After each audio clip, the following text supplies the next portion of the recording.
Oh, he's won the queen. And he's just self-pinned. Oh my gosh. If you are new here, hello, my name is William. I create chess videos. Let's begin. Part 2 of the video will be the bullet game, but part 1 will be the opening theory to this bullet game. The Petrosian variation against the King's Indian. Let's check it out now. d4, knight f6. c4, g6, knight c3, bishop g7, the King's Indian. With e4, castle, bishop e2. When black strikes in the center, white can play d5.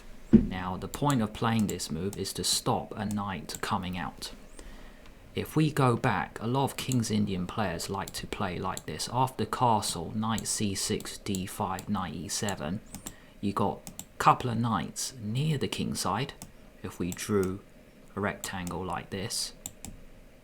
So these two knights are close to the white king, but if you play a move like d5, then this knight doesn't get a chance to join in the attack. d5 played, a5, controlling this square. This is the main line, and the knight can place itself on c5. Bishop g5. This is the main move in the Petrosian. Pinning the knight to the queen. Also, white can drop his knight back to d2. For example, if knight a6, then knight d2. Now the difference is after h6, bishop e3, white gets this really nice setup. You've got two bishops in the middle, two knights, and it is very easy to get a queenside attack going. Again, a3, b4, c5, and white's pieces are perfectly placed in the center. This is known as a perfect setup against the King's Indian. Bishop g5, I just want to show you, after knight a6, knight d2, there's this really cool idea which was mentioned to me by my friend Ian Snape. After knight d2, you can play king h8. And if castle, queen e8, just getting out of the pin. If rook to b1, now knight g8, this cool idea, retreating the knight, but you give yourself two options. You play f5, and bishop h6, trying to go for an exchange. So if f3, f5, b3, getting ready to go a3, b4 with c5. This is white's plan in this system. Bishop h6. Then the bishops can come off, and then you play from here. Black might trade. He might even go f4 and g5. White will get his queenside attack going, a3, b4, c5. These two knights might hop in to c4, b5, putting pressure on these pawns. Bishop g5. h6, bishop h4 is one way to play. Another way is bishop to e3, which was a very famous game between Kramnik and Nakamura. I played a really nice game on Chess24. I'm going to link that in the top right corner and in the description below for you to check out. Bishop e3 is a really interesting move because knight g4, it looks like white's just wasted a move, but after bishop d2 f5, which looks like a very normal move, black looks like he's getting a lot of play. You can play h3, knight f6, take, and now queen c1. And believe it or not, white is the one who actually has a really cool attack. If you play f4, then g3, you're really breaking up the structure. e4, knight h4. And this is exactly what happened in the Kramnik-Nakamura game. The pawns are collapsing. After queen c1, if you play king h7, the problem is your rook is on that file. So one move here is to play g4. Just opening it up, it is just so dangerous. Take. Rook is facing the king. Knight g5 check is a threat. That's why you can't play bishop takes g4. Knight g5 check. It's almost game over. You can take and then knight e6, even queen c2 as well. It's just too dangerous. So check out that video later. Bishop h4 is the main move. Knight a6 coming into c5. Knight d2. This is the typical way to reroute. You put your knights in the center like this. This knight defends your central pawns. This one defends d5, e4. Queen e8. Typical way for black to get out of the pin. And a normal move would be castle. We're going to see g4 in the game, which is very interesting because throughout this bullet match, Carlsen was playing g4 so often against Firouzja's King's Indian.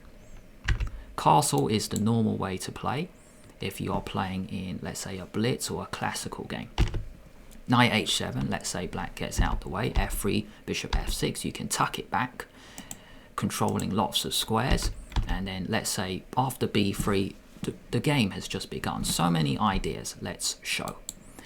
b3, you can go a3, b4, c5, getting a queenside attack going. How can you support that with a move like rook b1? Once the pawns get moving, the knight can hop to c4, the knight can hop to b5, putting pressure on these pawns, which we will see in the main game. Black can play f5.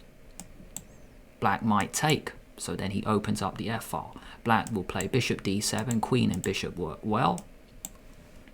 Maybe a pawn break. This knight needs to find a way to get back in the game. At the moment, bishop looks very well placed here. So castle is the normal way to play. Part 1 of the video is now over. Part 2 is the bullet game. d4, knight f6, we have King's Indian again. Bishop e2, e5, d5, we got Petrosian system. Bishop g5, h6, bishop h4, knight d2, right, cool. Castle maybe. g4, clamping down on f5, knight h7. f3, f5, but then rook g1. Queen c2, queen a3, bishop back to f2, right, h4, just like this, wow. Same idea, oh, I like this. Queen here, now knight can actually sit on b5, queen e7, okay. This is like perfect for white, but where's the king going, you see, that's the problem. Okay, knight comes back, took the pawn, right, d6. Take b5, looks like Firouzja is the one who's playing with b5, but Carlsen now strikes with a4. I really like this move. Carlsen is playing on both sides. b4, knight b5, and Carlsen is in charge of the queen side and also the king side. Looks like for the time being he's really stopped the threats there. Knight b5 played, queen e7, now knight c4. Typical way to rearrange the knights against the King's Indian. Two knights on this perfect square attacking this pawn, and this pawn now drops. Maybe check, queen c2, what are we doing? What are we oh, he's won the queen, and he's just self-pinned, oh my gosh. e4, take, he might just resign. That's crazy, man, that is crazy. Very dangerous to put the queen on the same line, and this is totally losing. Knight b6, attacking the bishop and the rook, wrong. Knight takes e4, Firouzja falls for it, bishop c4, totally game over. Knight takes f2, you can just take back, the pin is still there. e4, no chance, take. White is just up so much material. You can take, it doesn't matter. You can take this, you can push. It's totally over. The queen can even come in, attacking everything, and that's going to be a queen. Queen, two rooks against what black has, game over. I hope you enjoyed this video where part 1 goes through the opening theory, but in part 2 you see an application of that theory in a real game. Carlsen destroyed Firouzja in 21 seconds. Thanks a lot for watching all the way until the end. If you enjoyed this video, why not give it a like and subscribe to the channel at the same time. If you press the bell, that means YouTube will let you know when I release a new video. Have a nice week and I'll see you later.